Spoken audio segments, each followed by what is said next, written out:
जय हिंद साथियों, मैं आदेश आपका राही आदि क्लासेस में स्वागत करता हूं। तो हम सभी फिर से हिंदी का एक प्रैक्टिस सेट सॉल्व करेंगे जो कि 21 क्वेश्चन का है। उम्मीद है आप सभी पूर्ण रूप से सहयोग देंगे। आप सभी इस क्लास को जल्द से जल्द लोगों तक शेयर कर दीजिए, आप अपने चाहने वालों के लिए, दोस्त या फिर कहीं भी। क्लास को शुरू से अंत तक देखिएगा। जो चीज़ें नहीं मिले उसे पेन और कॉपी लेकर नोट कर लीजिएगा। अब हम अपनी क्लास को शुरू करते हैं। हमारा पहला क्वेश्चन है, निम्न में से मूल स्वर है। हमें बताना है, मूल स्वर हमें बताना है। क्या? मूल स्वर। तो मूल स्वर कौन कौन से होते हैं? आ, ई, उ,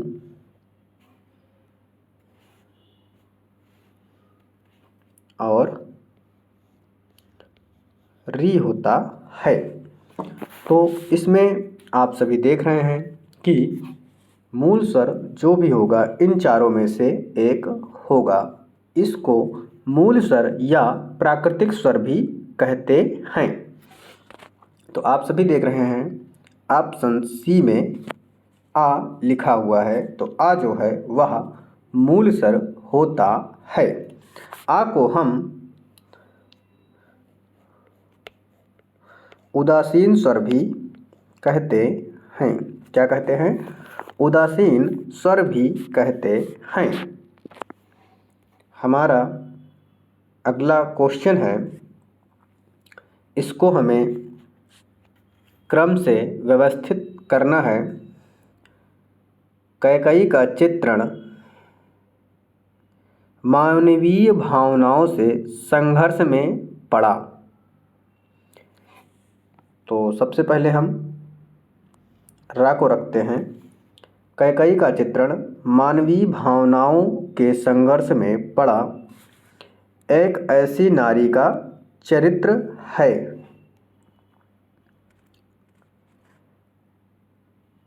जो परिस्थितियों के आघात प्रतिघात के बीच विकसित हुआ है। पहले हमारा रा होगा, फिर या होगा, फिर वा और ला, यानी हमारा राइट आंसर ऑप्शन सी सही हो जाएगा। हमारा अगला क्वेश्चन है, कठोर का विलोम है। कठोर शब्द का विलोम हमें बताना है। कड़ा, कड़ा का विलोम मुलायम हो जाएगा। कठोर का विलोम हमारा जो राइट आंसर होगा वह कोमल हो जाएगा। और सज्जन का विलोम दुर्जन हो जाएगा। और गरम का विलोम हम लिखें तो हमारा ठंडा हो जाएगा। अगला क्वेश्चन है हमारा, चाक शब्द का तत्सम रूप हमें बताना है। किसका? चाक का तत्सम शब्द यानी तत्सम शब्द रूप हमें बताना है। चकवा, चाकू, चक्र और नाक। चाक का जो तत्सम रूप है वह चक्र होता है। चाकू जो है वह तद्भव है, इसका तत्सम होगा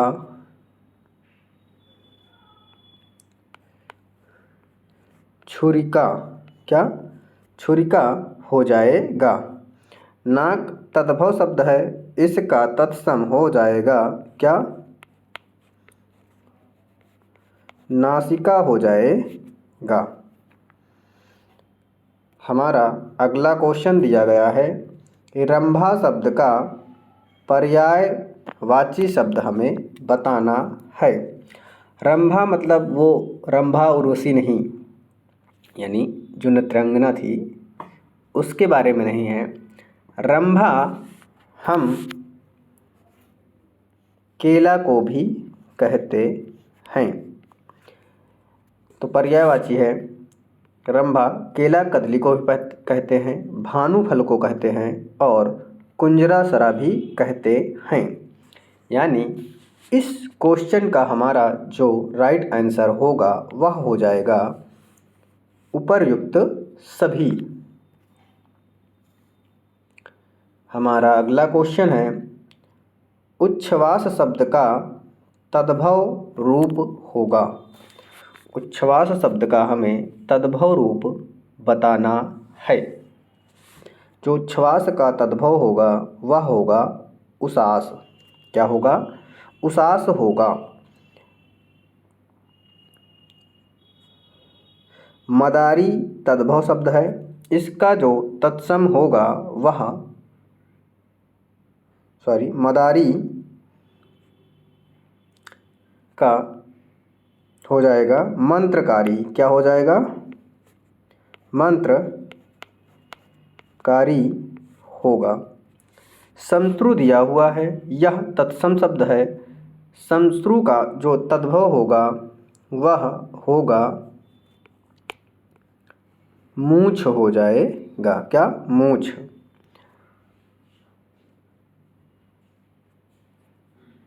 अगले क्वेश्चन की तरफ चलते हैं।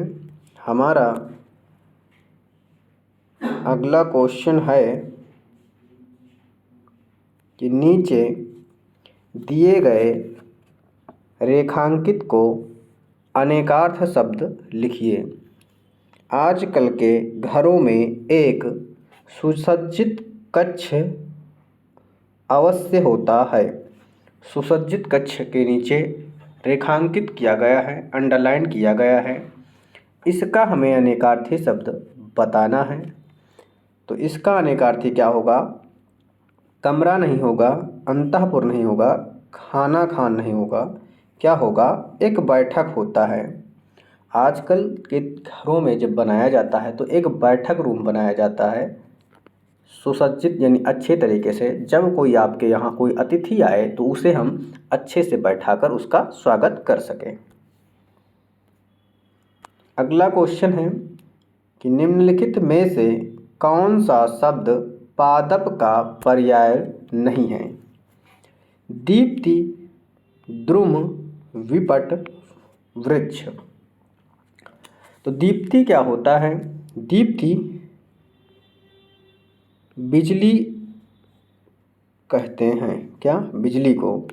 तो जो पादप का पर्यायवाची नहीं है वह हमारा ऑप्शन ए दीप्ति हो जाएगा। दीप्ति बिजली या रोशनी को हम बोलेंगे। तो नहीं है हमसे पूछा था तो इसलिए दीप्ति हमारा राइट आंसर हो जाएगा।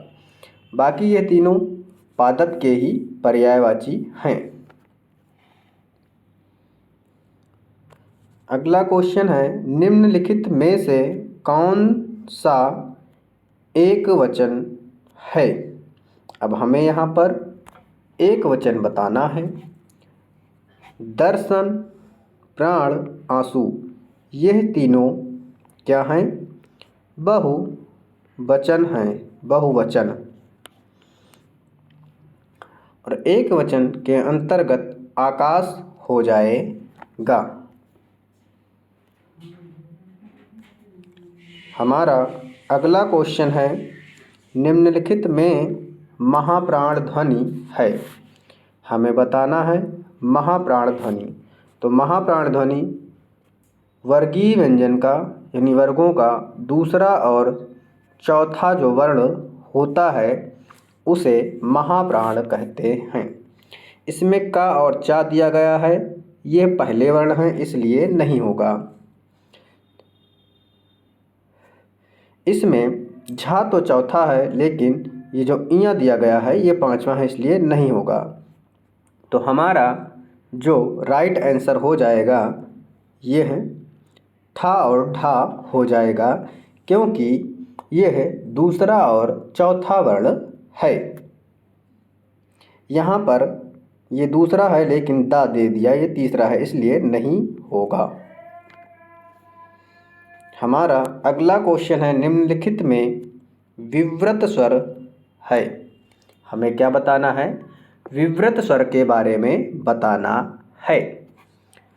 तो इन सभी में जो विवृत स्वर है वह ऑप्शन डी है, आ। क्या? आ जो होता है वह विवृत स्वर होता है। ऑप्शन ए और ओ दिया है, यह अर्ध संवृत होता है। क्या होता है? अर्ध संवृत होता है। या इसको याद करने के लिए अर्ध संवृत को ओए बोल सकते हैं, ओए ओए। क्यों? ओ है और ए है तो इसे हम याद करने के लिए ओए ओए रट सकते हैं। अब ई और उ दिया गया है ऑप्शन बी में, इसे हम क्या बोलेंगे? इसके बाद है आ, ए और ओ।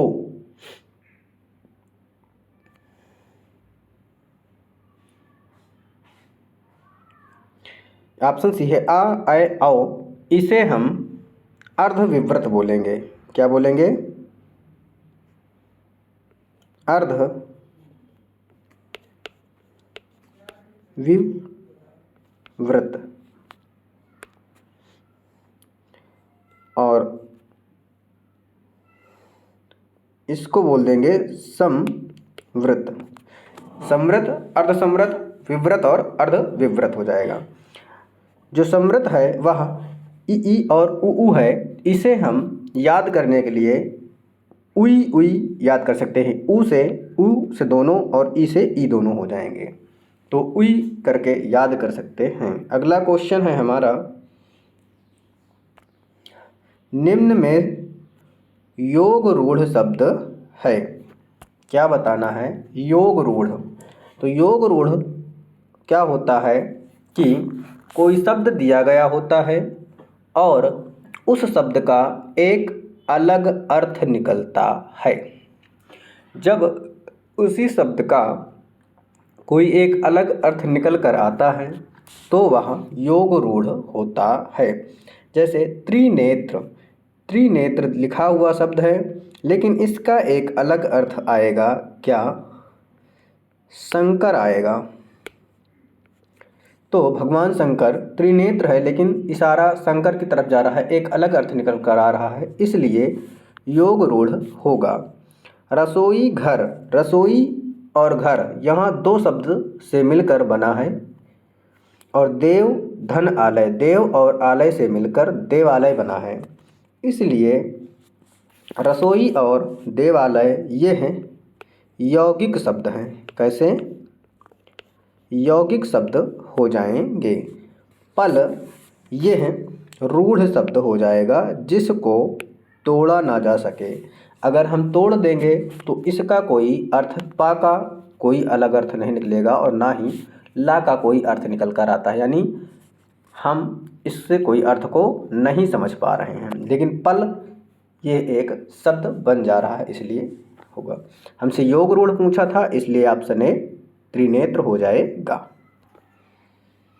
अगला क्वेश्चन है, दारा सिंह खली से बलवान हैं, वाक्य में विशेषण की अवस्था बताना है। क्या है? दारा सिंह खली से बलवान है। यहाँ पर तुलना की गई है, लेकिन जब दो लोगों में तुलना की गई है, जब दो लोगों में तुलना की जाती है तो वहाँ पर क्या होता है कि उत्तरावस्था होता है। जब कई सारे लोगों में से तुलना की जाती है, बहुत सारे लोगों में, तब उत्तमा होता है, लेकिन जब दो लोगों में की जाती है तो उत्तरावस्था होता है। अगला क्वेश्चन है, निम्न में प्रेरणार्थक क्रिया है। प्रेरणार्थक क्रिया क्या होती है कि कर्ता स्वयं कार्य न करके जब किसी से कार्य करवाया जाता है तो वहाँ पर प्रेरणार्थक क्रिया होती है। क्या? जब किसी के द्वारा कार्य करवाया जाए। जैसे लिखवाना, लिखवाना क्या हुआ, खुद ना लिख के करता, किसी और से काम करवा रहा है, तो हमारा लिखवाना जो है वह पुण्यार्थक क्रिया के अंतर्गत आएगा।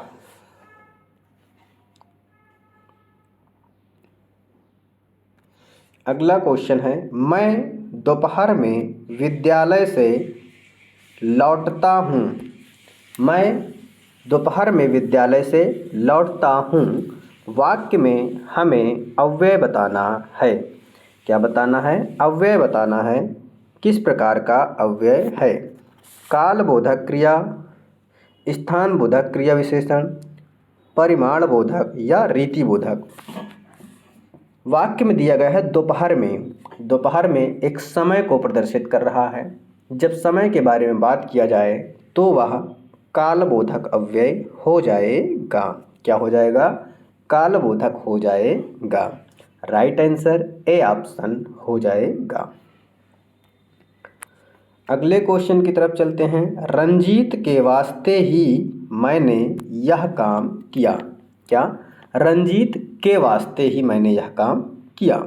यहाँ पर कारक के भेद हमें बताना है। आया क्या है, विभक्ति आई है, परसर्ग आया है के वास्ते। के वास्ते होता है या फिर के लिए भी दिया जाता है। तो अब कौन से कारक में के वास्ते या के लिए विभक्ति आती है। तो आप सभी जानते हैं या हम सभी जानते हैं कि संप्रदान कारक में के वास्ते या के लिए विभक्ति आती है। तो इसलिए हमारा राइट आंसर ऑप्शन बी हो जाएगा। संबंध कारक में का, की, के, रा, री, रे आता है, परसर्ग यानी चिन्ह जो आता है, कारक चिन्ह। अपादान में से आता है लेकिन अलग होने के अर्थ में आता है। और कर्म में कर्म कारक की विभक्ति को होती है। अगला क्वेश्चन है हमारा, तर्जनी को देखकर। क्या, तर्जनी को देखकर मर जाना मुहावरे का सही अर्थ। भभकी से डर जाना, मौत के शिकंजे में होना, मौत की स्थितियां पैदा करना या किसी पर गुस्सा उतारना। तर्जनी देख कर मर जाना यानी कोई किसी भी चीज़ को थोड़ी दूर से ही देखकर मर जाना, यानी भभकी से डर जाना। क्या हो जाएगा, भभकी से डर जाना हमारा राइट आंसर हो जाएगा। मौत के शिकंजे में होना यानी काल के घेरे में होना, यानी यमराज के घेरे में होना, मौत के घेरे में होना।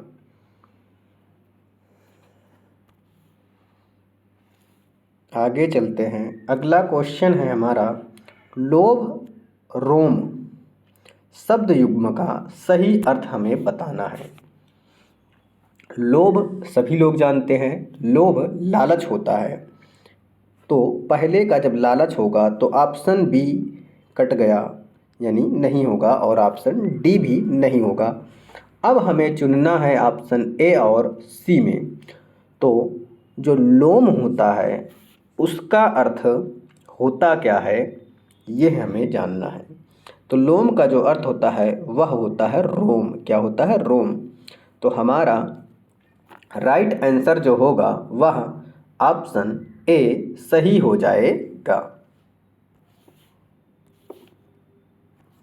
हमारा अगला क्वेश्चन है, निम्नलिखित में पुल्लिंग शब्द नहीं है, पुल्लिंग शब्द नहीं है या पुल्लिंग नहीं है शब्द। तो हमें बताना है कि जो पुल्लिंग शब्द ना हो। घी अच्छा है, पानी देना मुझे, देना, देना, देनी नहीं, पानी अच्छा है, हिमाचल पर्वत होता है। तो यह तीनों तो पुल्लिंग है, लेकिन चांदी शब्द, चांदी अच्छी है, कैसे, चांदी अच्छी है। तो चांदी शब्द हमारा स्त्रीलिंग हो जाएगा, यह पुल्लिंग नहीं होगा। चांदी जो है वह स्त्रीलिंग हो जाएगा। अगला क्वेश्चन है हमारा, निम्नलिखित में शुद्ध वर्तनी वाला शब्द हमें बताना है। कैसा, शुद्ध वर्तनी। पुनर्विचार पहला ऑप्शन है, पुरन विचार, पुनर्विचार और पुरन विचार, पुनराविचार, पुनः विचार। ये क्या है, बी वाला पुरन विचार दिया गया है, तो यह भी गलत हो जाएगा। ऑप्शन ए हमारा सही हो जाएगा, पुनर्विचार। आज का आखिरी क्वेश्चन है, अमिट रेखाएं के संस्मरण रेखा चित्रण हैं, चित्रकार हैं। तो इसके एक प्रकार से रचनाकार लेखक हमें बताना है। अमिट रेखाएं, जो अमिट रेखाएं हैं वह सत्यवती मल्लिका जी की चित्रकारी है, चित्रकार है, रचनाकार हैं। तो हमारा राइट आंसर सी हो जाएगा।